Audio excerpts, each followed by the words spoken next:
Olá, tudo bem?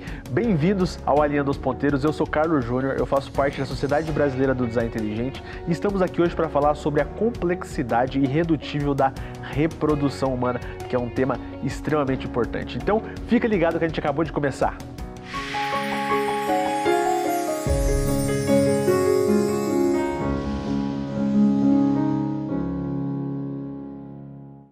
Quando a gente fala de reprodução humana, a gente volta sempre muito para a escola, né? Que é um assunto que sempre volta, a gente aprende na escola bastante, né, Ed? Isso aí, lembra das aulas de ciência? Aula de biologia. A gente fazia bullying e a gente brincava, mas é um assunto tão complexo da gente compreender que não dá, Carlos, para a gente achar que a reprodução humana veio do acaso, né? Tem uma complexidade irredutível. O que seria a complexidade irredutível? Gente, a complexidade irredutível é um termo criado por um cientista muito famoso chamado Michael Behe. Ele que é um dos grandes bioquímicos da atualidade e ele vai explicar um pouco sobre a complexidade irredutível usando o exemplo da ratoeira. Quer ver? Sistemas irredutíveis, eles não podem ser reduzidos. Por exemplo, imagine que você tenha uma ratoeira em mãos aí na sua casa. Você sabe que ela tem peças que são simultaneamente interligadas. Então elas funcionam todas juntas. Quando você tira qualquer uma dessas peças da ratoeira, automaticamente o que acontece? Ela perde a sua função específica, que é pegar um rato. Então, quando você reduz, ela para de funcionar. Então, é isso que é a questão da complexidade irredutível que o Michael Behe representa, que aquilo não pode ser reduzido, senão ele perde a função específica. E a gente começa a entender o corpo humano não só como uma coisa aleatória criada do acaso, mas uma máquina bem funcional, que tem um design inteligente por trás nos seus micros detalhes. Com certeza, a gente vê que a reprodução humana é um grande exemplo, né? Todas as estruturas que nós temos no nosso corpo que faz gerar vida, né? Produzir vida, isso é incrível, né? A gente tem essa, não só a gente, mas também os animais, que é capaz, digamos assim, de criar uma nova vida, um novo ser. É algo magnífico, é incrível, isso mostra que o designer só não criou a vida, como também achou uma forma de que ela continuasse se perpetuando. Então isso é incrível. E se procriar, né? E é mágico a gente entender essa procriação da vida e como a vida, ela não é por acaso. Isso é fantástico. De entender que a vida não é por acaso, é o que você vai ver agora, não é, Carlos? Então, gente, agora Dr. Tiago Mello, ele que é biomédico, um dos grandes cientistas, vai explicar um pouco mais sobre a reprodução humana. O que a gente vai conversar agora diz a respeito de 40 semanas, que acontece, na verdade, um grande milagre, e eu vou ter essa missão para falar em 40 minutos. Eu quero que você aqui, durante esse assunto, possa chorar, rir, se surpreender com maravilhas que nos últimos 40 anos a gente tem entendido com mais detalhes sobre a complexidade irredutível da reprodução humana. Só para me apresentar aqui, sou pesquisador na área de farmacologia e fisiologia, temos um canal no YouTube também, Farmacologia na Prática, e sou pesquisador na área de fisiologia e farmacologia translacional. Sou bolsista em produtividade pelo CNPq, amo a ciência, amo estar dentro do laboratório, mas se partirmos a palavra, eu oro enquanto estou no laboratório. Então, ciência e fé andam juntas o tempo todo. E a ciência é assim, a ciência caminha através de coleta de dados, através de experiências, de descobertas, observações, de testes, mas nós também fazemos interpretações. As filosofias, as ideologias, as hipóteses, elas estão no andar de cima, não confundam. Infelizmente, muitas vezes no ensino médio, as interpretações estão no andar de baixo, sem qualquer dado, trazendo já, inculcando em crianças, em adolescentes, diversas ideias, que quando ele chega na universidade, o último culto que ele participa é o de formatura, porque cerca de 70% dos cristãos estão relativizando muitas coisas, a fim de observar interpretações equivocadas. E é nesse cenário que a gente então vai passear pela maravilha do corpo humano. Um sistema que só foi melhor entendido também nos últimos 150 anos. Para vocês terem uma ideia, para entender um pouco mais desse sistema, a começar para falar pelo nome de artéria, não sei se vocês têm ideia de quem trouxe esse nome. A artéria quer dizer que achava-se que dentro desses vasos caminhava ar, e por isso a artéria. E as veias sim caminhavam um pouquinho de fluido nesse sistema. A ideia de Galeno, que prevaleceu até meados do século XVII, dizia o seguinte: O sangue é produzido no fígado, do qual recebe os espíritos naturais e dali é levado à periferia do corpo por forças propulsoras ou atrativas. Em seguida recebe espíritos vitais no coração e espíritos animais no cérebro. Ou seja, o papel de um coração como bomba, isso só foi visto no século XVII. 1.400 anos de silêncio, diversos médicos aprendendo durante a sua formação de que o coração era apenas como se fosse uma esponja, um propulsor de espíritos vitais, mas de um sistema fechado isso não cabia ainda entre os cientistas, até que William Harvey, na Inglaterra, demonstra ao rei Carlos I, que incentivava a pesquisa, dizendo: o coração funciona como uma bomba. E essa bomba então, Harvey disse: tudo o que sabemos e ainda é infinitamente menor do que tudo que permanece desconhecido. Assim como hoje, a gente aprende a cada gota e vamos vendo que o que nós sabemos é apenas o 2πr, é o comprimento da circunferência. Mas a cada aprendizado, o πr ao quadrado só aumenta.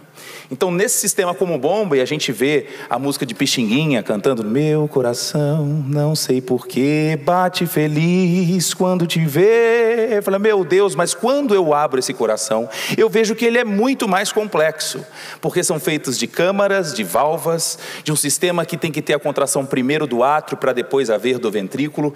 Então, à medida que investigamos e aprofundamos conhecimento, mais dúvidas surgem na área da medicina. Isso eu faço todos os dias com os meus alunos de medicina, sou professor dessas turmas há mais de 15 anos e temos a delícia de falar de alguns dados que nos surpreendem. Seu coração bate mais de 100 mil vezes por dia, durante a sua vida bate 3 bilhões de vezes, você tem um número de vasos sanguíneos o equivalente a 100 mil quilômetros de vasos no seu corpo. Isso dá para fazer simplesmente, praticamente 2,5 voltas na Terra, somente com as suas artérias, veias e capilares. Capilares que, se a gente dividir, é 10% de um fio de cabelo. E todas as suas células recebem sangue do coração, exceto uma: as células da córnea. Tem ideia onde é que está a célula da córnea? Está no olho. E já pensou se o sangue passasse nessa parte mais externa do olho? A gente teria o olho vermelho e não conseguiria ver, né, com boa resolução. Um olho que chega a 576 megapixels de resolução.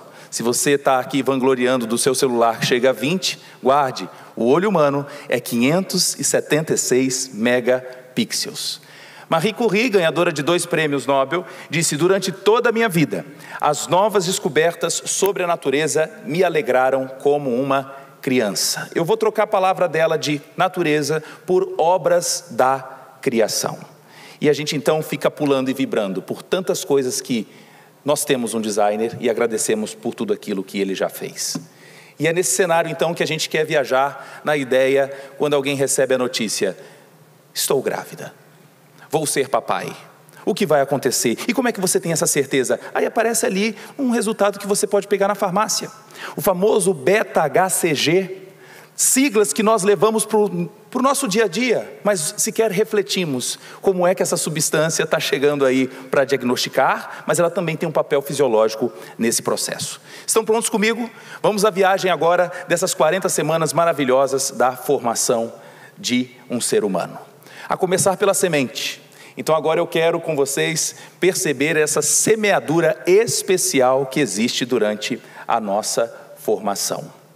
Então não são apenas célulazinhas simples, elas precisam criar caudas. Nós temos uma peça chamada intermediária, que é fundamental para a geração de energia, até porque essa semente não é jogada, ela precisa ser empurrada e propelida até a região do útero e as trompas, para que haja aquele lindo encontro. Só um encontra.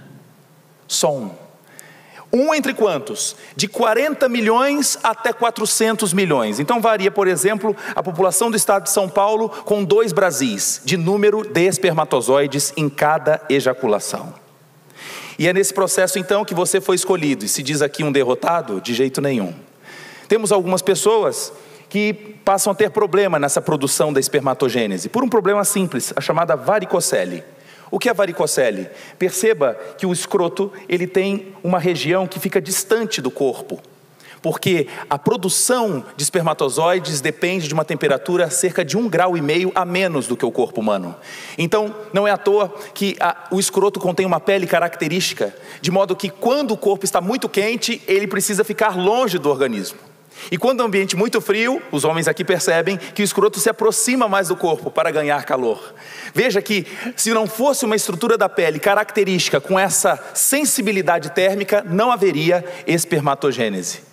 Infelizmente, pessoas que sofrem de varicocele, da varicocele, têm um tipo de varizes nessa região do escroto. Muito sangue acumula, aquece essa região, e região muito quente não produz espermatozoides, e por isso ele pode ficar estéril. Por um detalhe, a diferença de 1,5 graus no sistema de espermatogênese. Continuando então, pensando aqui nesse trajeto, é bom lembrar que não é apenas o espermatozoide aqui produzido, mas ele é gerado nos testículos, e o que acontece é um lindo trajeto pelo ducto deferente, passa agora pela vesícula seminal, passa pela próstata e desce até chegar lá fora. E aí muitos homens aqui, quer ver quantos de vocês já fizeram um teste chamado de PSA? Levanta a mão. Eu já fiz PSA. Já fiz, está sempre baixo. Esse PSA não é apenas para diagnóstico em laboratório. O PSA tem uma função fundamental, que é tornar agora o sêmen liquefeito, a fim de que eu consiga empurrar mais facilmente ainda o espermatozoide até o encontro com o óvulo. Não é à toa que essas passagens aqui acontecem também para favorecer nutrição ao espermatozoide e também corrigir o seu pH. pH? Porque a vagina tem um pH em torno de 3,5. Então eu preciso de um sêmen que seja muito alcalino, a fim de equilibrar, porque se for ácido, o espermatozoide não sobrevive nesse meio. Ou seja, por um detalhe da concentração de hidrogênio no meio, não haveria vida. Antes mesmo da ejaculação também existe o papel de uma glândula chamada bulbo uretral, que ela secreta um líquido com ação bactericida, ela já corrige o pH, então é como se fosse um sistema de um flush, uma limpeza, como acontece num carro. Antes de colocar o principal óleo lubrificante, faz primeiro uma limpeza. Então existe esse primeiro líquido, que não é ainda a ejaculação, mas é um preparo para que haja maior chance de sobrevida desses espermatozoides. A gente apenas contempla o que já foi criado, mas ainda temos poucos mecanismos para entender em detalhes como que tudo isso acontece. E aqui eu trouxe para vocês uma composição do sêmen, e me chama a atenção a quantidade de frutose que tem no sêmen humano. E a frutose é o conteúdo de maior quantidade. E por que não glicose? Fiquei pensando isso aqui um tempo. Haveria algum motivo? A diferença de glicose para frutose é apenas uma isomeria. A gente tem aqui a glicose como um aldeído e a frutose é uma cetona. São bem parecidas, mas tem um detalhe: nem todas as células são capazes de captar a frutose como fonte de energia. Para ela passar a membrana, ela não faz como Jesus de passar as paredes, mas ela precisa passar por canais. E esses canais são chamados de canais GLUT, que eu vou te mostrar agora. Esses glúteos estão distribuídos ao longo de toda a peça do espermatozoide, em especial na região da peça intermediária, que sintetiza energia, onde nós temos as nossas usinas de produção de ATP, que foi falado aqui hoje. Mas o interessante é que se o espermatozoide tem o chamado GLUT5, ele é capaz de usar a frutose como fonte de energia. Diferente de outras células do canal vaginal, do útero. Então isso dá uma certa exclusividade de consumo para o espermatozoide, fazendo com que ele possa perdurar 3, 4 dias, mesmo após a ejaculação. Esse é um simples detalhe, porque se fosse apenas a glicose, haveria uma intensa competição e a sobrevida dele seria muito baixa. Um simples detalhe: diferenças de canais. Hoje são conhecidos cerca de 14 tipos de GLUT, onde o único que é capaz de captar a frutose é o chamado GLUT5, muito expresso nos espermatozoides e também no tecido intestinal. Aliás, daqui a pouco você vai almoçar, vai entrar em contato com uma série de frutose, como é que ela vai ser absorvida? Também pelo canal GLUT5.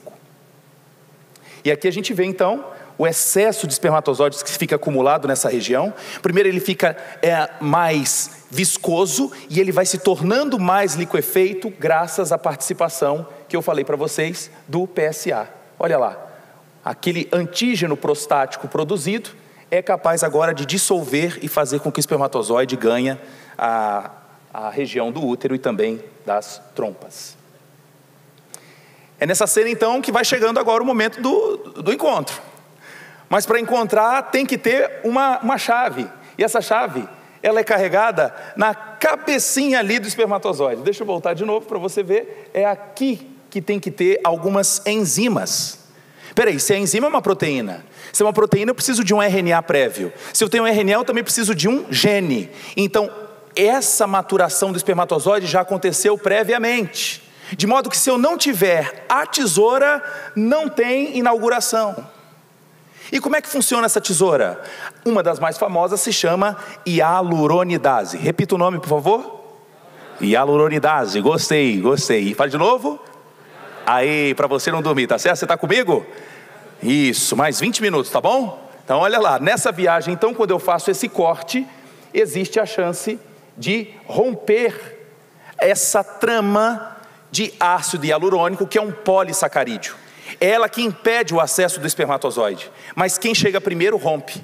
E quando ele rompe, tem chance agora de fundir com o óvulo. Então ele vai se aproximando, e o detalhe, olha aqui que design perfeito.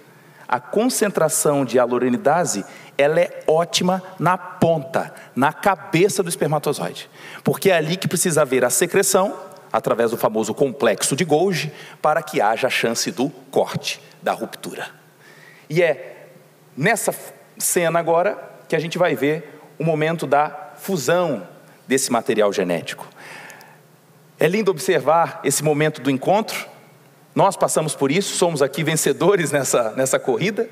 E o interessante é que o que entrou primeiro, ele fala agora para o resto: se deram mal, vocês agora ficam para trás. É criada agora uma barreira para que não haja chance do encaixe de outros espermatozoides. Então, na maioria das vezes, não temos aqui uma fusão de vários espermatozoides com um oócito. Está lá o encontro, penetrou, e agora a impermeabilidade que você vai ver aqui. O restante não consegue entrar mais. Isso acontece em cabo de segundos. Quando a cabeça do primeiro espermatozoide entra, existe uma liberação excessiva de cálcio e uma cascata de sinalizações para que haja essa impermeabilidade. Fica a pergunta: se falta uma enzima dessa, nada disso que eu estou te contando acontece. Eu preciso de algo ter ali um sistema muito bem encadeado, para que haja até no final a chance da formação do zigoto e depois termos aqui os nossos cromossomos unidos, da mamãe e do papai, formando agora o cariótipo, tendo no final XY ou XX, vai depender se é homem ou mulher. É uma coisa linda, né? Quando se fala isso numa aula de biologia, as fases de metáfase, anáfase, de telófase, e como que eu explico em detalhes isso? A gente observa o fenômeno. A formação aqui do plano equatorial, tudo isso é muito bonito ser observado, mas quem é que direciona em cada ponto desse? Fica a pergunta ao longo aí da nossa palestra. O mecanismo hidráulico também ocorre, porque nada disso vai acontecer se não houver a chance de uma boa quantidade de fluido entrando nos corpos cavernosos do pênis. Eu fiz de propósito, talvez inverter um pouco a ordem. Por que você não mostrou primeiro a ereção? Talvez vocês ficariam um pouco mais preocupados. O que ele vai estar falando aqui nessa palestra de reprodução? Mas é muito interessante observar o nome fantasia do sildenafil, chamado Viagra. O nome Viagra não é à toa, é VI de Vigorous e Agra de Niágara, em homenagem às cataratas do Niágara. Porque o enchimento de sangue no órgão genital masculino é o que torna agora esse sistema rígido, pronto para que haja a disseminação desse sêmen. E é interessante que nesse processo então da ereção peniana, existe primeiro um estímulo neural, que é liberar também acetilcolina, um neurotransmissor que só foi descoberto nos últimos 100 anos, e aí nós temos agora uma importante resposta vasodilatadora, produzida por uma substância também descoberta nos últimos 40 anos, chamada óxido nítrico. Repita o nome? Há pouco aqui foi falado sobre a história dos vulcões e o nitrogênio que podia se unir ao oxigênio. Trata-se de uma substância extremamente fugaz, ela é produzida e logo depois ela cessa, mas só ocorre a vasodilatação a partir da participação do óxido nítrico. Então nós temos agora os corpos cavernosos cheios de sangue, tornando agora o pênis durante um tempo mais resistente do que o osso. E sem essa chance de ereção não há chance também de fecundação. Então a própria Bíblia, quando cita de alguns personagens que estavam amortecidos, como o próprio Abraão, provavelmente também tinha um problema hidráulico e que Deus resolveu, né, naquele momento. E aí nós temos aqui a rota para que haja a produção do óxido nítrico. A fonte dela acontece no endotélio. Pessoas que têm diabetes, hipertensão, são sedentárias, essa fonte de produção aqui, ela cai bastante. E aí nós temos uma cascata de sinalização para que haja uma redução do cálcio ali dentro do músculo liso, onde irriga os corpos cavernosos. Veja quantas etapas. Onde o Viagra atua? O Viagra atua aqui, ó, aumentando a oferta desse segundo mensageiro. Ele atrapalha a degradação disso. Então, quanto maior a quantidade desse segundo mensageiro, maior vai ser a redução de cálcio e ocorre então uma vasodilatação mais intensa.